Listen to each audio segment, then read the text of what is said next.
എന്താ മടുക്കും, മെയിനായിട്ട് മടക്കും, എല്ലാതും ഉണ്ടാവും. ഇമോഷൻസ് നമുക്ക് അങ്ങനെയുള്ളൊരു റോളർ കോസ്റ്ററാണ് ഇവിടെ. അത് അതിലൊക്കെ നമ്മൾ കുറച്ചെങ്കിലും പഠിക്കാൻ നോക്കുക. ഇങ്ങനെയൊക്കെ സംഭവിക്കും. ഇതിൻ്റെ ഇടയിൽ നമ്മൾ എന്തെങ്കിലുമൊക്കെ ഒന്ന് പഠിക്കുക, അതിക്ക് കോൺട്രിബ്യൂട്ട് ചെയ്യാൻ നോക്കുക. ഹായ്, എൻ്റെ പേര് ഷാദിയ. ഞാൻ വരുന്നത് അരീക്കോട് നിന്നാണ്. ഡോപ്പയിലെ super റിപ്പീറ്ററാണ്.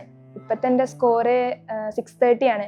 All India rank 3545, Kerala rank 178 plus two കഴിഞ്ഞിട്ട് ഇപ്പോൾ 3 വർഷം ഡോപ്പയിൽ. അപ്പോൾ ആ ഒരു 3 വർഷത്തെ ഒരു ജേണി എന്ന് വെച്ചാൽ നിങ്ങളെ ഫ്രം 10ാം ക്ലാസ് മുതൽ ഇതുവരെയുള്ള ഒരു ജേണി ഒരു ചെറിയ ഷോർട്ടായിട്ടെന്ന് പറയും.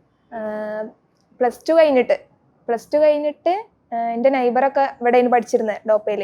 അങ്ങനെയാണ് ഞാൻ ഡോപ്പയ്ക്ക് വരുന്നത്. പ്ലസ് ടുവിൻ്റെ കൂടെ എനിക്ക് നീറ്റ് എഴുതിയപ്പോൾ 158 മാർക്കാണ്. എന്നിട്ട് ഞാൻ പാവങ്ങാട് അഡ്മിഷൻ എടുത്തു, റിപ്പീറ്റിന് വന്നു. കുഴപ്പമില്ലാതെ പോയി. ഫസ്റ്റ് ഇയർ അല്ലേ, നമുക്ക് അത്ര ടെൻഷനൊന്നും ഉണ്ടാവില്ലല്ലോ. അങ്ങനെ നല്ലപോലെ പഠിച്ചു പോയി. അന്ന് എനിക്ക് സ്കോർ വന്നത് 646 അന്നത്തെ കട്ട് ഓഫ് എന്ന് പറഞ്ഞാൽ 652, 53 അങ്ങനെ എങ്ങാണ്ടുമാണ്. കുറച്ച് മാർക്കിനാണ് പോയത്. ഫസ്റ്റത്തെ 646, സെക്കൻഡിന് 525. അന്ന് കട്ട് ഓഫ് വരുന്ന 525, 26 റേഞ്ചിലാണ്. ഇപ്പം മൂന്നാമത് എഴുതി നിൽക്കുമ്പോൾ എനിക്ക് 630 സ്കോർ. റീനീറ്റിന് മുമ്പ് 650, ഇപ്പം 630. പക്ഷെ സ്കോർ കുറഞ്ഞിട്ടുണ്ടെങ്കിലും റാങ്ക് കൂടിയിട്ടുണ്ട്.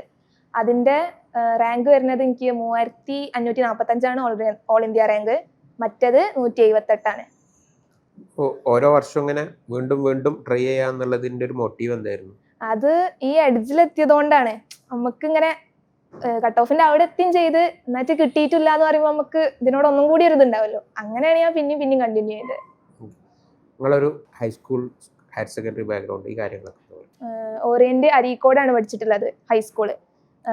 പ്ലസ് 1 പ്ലസ് 2 മൂർക്കനാട് SHSS അവിടെയാണ് പഠിച്ചിട്ടുള്ളത്. പ്ലസ് ടു ലൈഫ് ഒക്കെ എങ്ങനെയായിരുന്നു? പ്ലസ് ടു നമ്മളെന്താ എക്സാമിന് വേണ്ടിയിട്ട് പഠിക്കും. ക്ലാസ്സിലൊക്കെ നമ്മൾ അത്ര ശ്രദ്ധിക്കൊന്നുമില്ലല്ലോ. ഞാൻ ഈ ഹൈസ്കൂളിൽ നിന്നൊക്കെ പിന്നെയും ക്ലാസ്സിലൊക്കെ കോൺസെൻട്രേറ്റ് ചെയ്യുന്നു.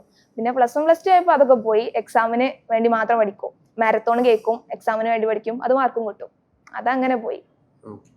പിന്നെ നിങ്ങളൊരു ഹോബീസ് കാര്യങ്ങൾ, മറ്റുള്ള ഒരു ലൈഫ് എങ്ങനെ? എനിക്ക് പ്രത്യേകിച്ച് ഹോബീസ് ഒന്നുമില്ല. കടന്നുറങ്ങുക, അതന്നെ. ഇപ്പൊ നല്ല സുഖ, ഉച്ചവരെ കടന്നുറങ്ങും. എത്ര മണിക്കൂർ നീറ്റിന്റെ ടൈമിലൊക്കെ പഠിച്ചിരുന്നത്? പഠിച്ച് ഒരു 12-13 മണിക്കൂർ.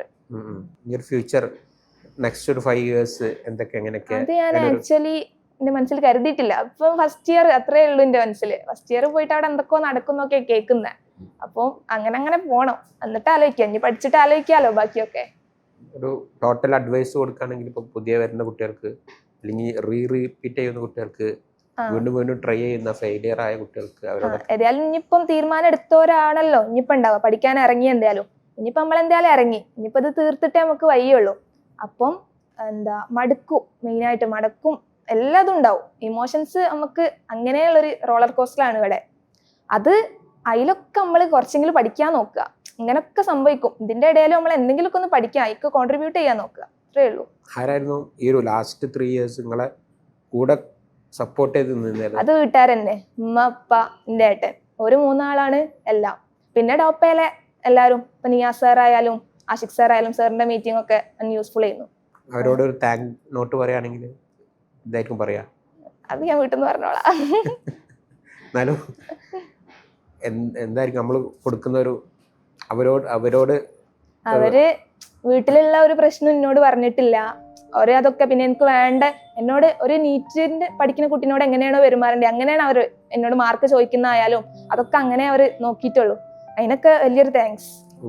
ഇപ്പൊ നീറ്റ് പ്രിപ്പയർ ചെയ്യുന്ന സ്റ്റുഡൻസിന്റെ പാരന്റ്സിനോട് ഡോപ്പയിലാണെങ്കിൽ എനിക്ക് എന്താ പറയാനുള്ള വെച്ചാൽ, നമുക്ക് ഒഴിവുണ്ടെങ്കിൽ ആ മോർണിംഗ് മീറ്റിംഗ്സ് ഒക്കെ ഒന്ന് കാണാം. ഏത് പാരന്റ്സ് ആയാലും. എൻ്റെ ഉമ്മ ഇപ്പി എന്ന് പറഞ്ഞാല് അവർക്ക് ഒഴിവുള്ള എല്ലാ ദിവസവും കാണുന്നു. അതിൽ നിന്ന് നമുക്ക് മനസ്സിലാവും ഈ മാർക്കൊക്കെ ഇങ്ങനെയാണ്. അത് കുട്ടികൾ പഠിക്കാത്തതുകൊണ്ടല്ല അവരുടെ മാർക്ക് കുറയുന്നത്. അത് പഠിച്ചാലും കുറയും, പഠിച്ചില്ലെങ്കിലും കുറയും. അത് അങ്ങനെയൊക്കെ തന്നെ. അപ്പൊ അതൊക്കെ മനസ്സിലാക്കിയിട്ട് അവരോട് ബാക്കിയുള്ള അവർക്ക് വേണ്ടത് പറഞ്ഞു കൊടുക്കുക.